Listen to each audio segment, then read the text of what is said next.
দক্ষিণ এশিয়ার আকাশে যখন বাড়ছে সামরিক উত্তেজনা, ঠিক তখনই আধুনিক যুদ্ধবিমান কেনার পথে বাংলাদেশ।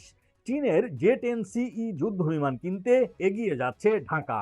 সরকারি কমিটি এরই মধ্যে খসড়া চুক্তি প্রস্তুত করেছে। প্রকাশিত তথ্য অনুযায়ী 20টি যুদ্ধবিমান কিনতে সম্ভাব্য ব্যয় ধরা হয়েছে প্রায় $2.3 বিলিয়ন। তবে চূড়ান্ত চুক্তি এখনো হয়নি। প্রশ্ন হলো, কেন জে-10 সিই আকাশ যুদ্ধ থেকে স্থল লক্ষ্যবস্তুতে হামলা?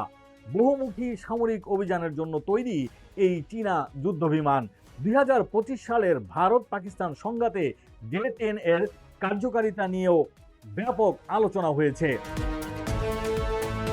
কিন্তু বাংলাদেশের এই প্রতিরক্ষা আধুনিকায়ন ঘটছে আরও এক ভূ রাজনৈতিক পরিবর্তনের সময়ে। কয়েক সপ্তাহ আগে সৌদি আরব, পাকিস্তান ও তুরস্ক মক্কায় স্বাক্ষর করেছে যৌথ প্রতিরক্ষা চুক্তি। এক দেশের উপর হামলাকে 3 দেশের উপর হামলা হিসেবে ঘোষণা দিয়েছে তারা। একদিকে চীনা জে-10 সিই, অন্যদিকে পাকিস্তান, সৌদি, তুরস্কের নতুন প্রতিরক্ষা সমীকরণ, আর মাঝখানে ভারত সহ পুরো দক্ষিণ এশিয়া। তাহলে কি বদলে যাচ্ছে এই অঞ্চলের সামরিক ভারসাম্য?